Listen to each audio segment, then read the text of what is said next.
We're going to repeal and replace Obamacare. And I think we actually have the votes. People are criticizing me for saying that. I think we actually have the votes for that. You know, we were basically one short. And I think we're going to have the votes for that also, Maria. President Trump speaking to Maria Bartiromo in an exclusive interview airing tomorrow morning on Sunday Morning Futures here on Fox News. This comes after he announced he would end subsidies for insurers this month. And two senators reached a bipartisan deal to fund Obamacare, which the president does not support. Let's bring in our panel. Capri Cafaro is an executive resident at American University School of Public Affairs, and Kevin Sheridan is a former senior advisor for the 2012 Romney-Ryan presidential campaign. Before we begin, let me go to some sound from Senator Lindsey Graham and what he has to say about the health care. We've got to deliver on health care. We've got to deliver on taxes. If we don't, we'll disintegrate as a party, and we'll have nobody to blame but ourselves. Who in their right mind believes it's a good idea to continue to give $7 billion a year to insurance companies for Obamacare without reform? So the president's right to want to get a better deal on health care.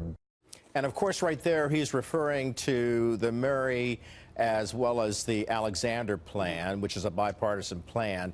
Let me ask you, Capri, has Senator Alexander proposed a plan that will help the GOP achieve its goal of repealing and replacing Obamacare, or does this plan essentially provide a rescue for the Affordable Care Act? Look, I think that more importantly than helping the GOP, I think that Lamar Alexander and Patty Murray have shown that they're adults in the room. They can come together in a bipartisan manner and help the American people. We need to remember that the Affordable Care Act and the marketplace open enrollment starts in just a few weeks on November 1st to December 15th. It is a curtailed amount of time because Health and Human Services actually reduced the open enrollment time. They have reduced the funding associated with outreach and advertising as well for the insurance marketplace. What this would do, the Lamar Alexander and Patty Murray bill, would provide those what they call cost-sharing reductions. Now, before somebody jumps up and says this is a bailout for the insurance companies, let me remind you and the viewers that this is really about stabilizing the marketplace, ensuring that there's enough money to make sure that the insurance companies aren't dropping out of the marketplace, that they are able to keep the costs down, particularly for those with pre-existing conditions. And if the cost-sharing reductions go away, as President Trump has said, what will happen is that the premium assistance that comes from the federal government in the form of the tax credits actually will increase the deficit. So in my opinion, we need to do this first and then come together and figure out a way to fix the Affordable Care Act, because I think everybody agrees it's the right thing to do. Kevin, I got to get you in here. One thing that Capri said,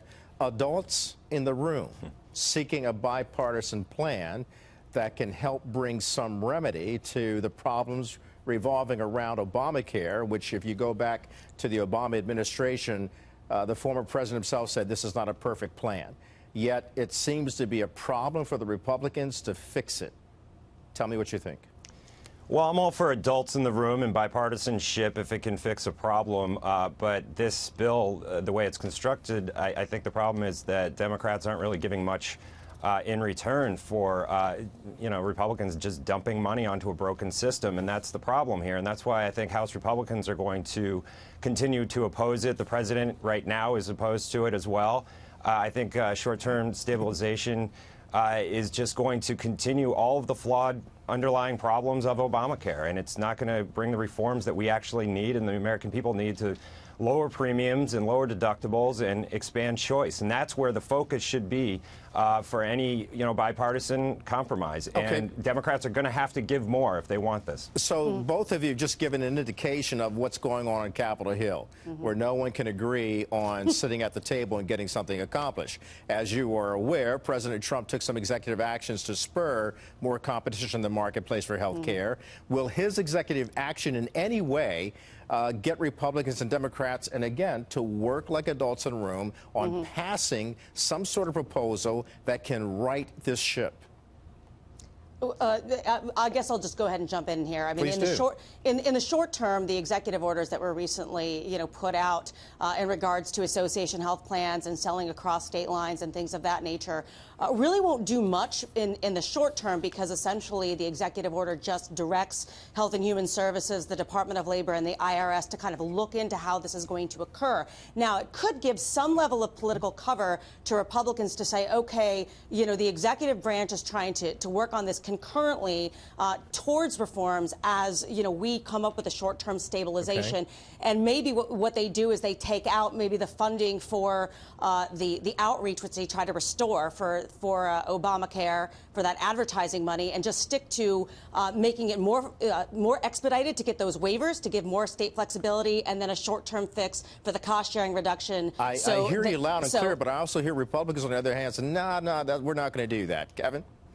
Right, and look, this is the fundamental problem with Obamacare in the first place, is that it gave so much power to the executive and the Secretary of HHS shall, and in so many ways make these decisions that the next administration could obviously come in and undo it, and that's what's happening. And they were extra constitutional, unconstitutional in the way that they appropriated money without going through the Congress, and now they don't have the money for these subsidies because the Congress won't appropriate it. And, that's the flaw of Obamacare, and that's one of the many flaws of Obamacare. But I think Republicans are going to focus on tax reform. Kevin, what are the flaws right now? Because at the end of the day, and Capri was talking about open enrollment will begin soon. At the end of the day, the president wants something done to get a health care plan on the table, to get it passed, because he realizes that people, millions of people, are going to be impacted one way or the other. So I got to ask you both, we got to start thinking about the bottom line. The bottom line are the people themselves who rely on health care,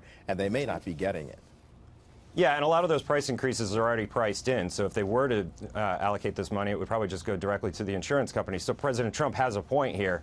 I don't know if pressure will mount so much that Republicans ultimately have to do something. But if they want a bipartisan deal, I would say this. Democrats are going to have to give more than they've given.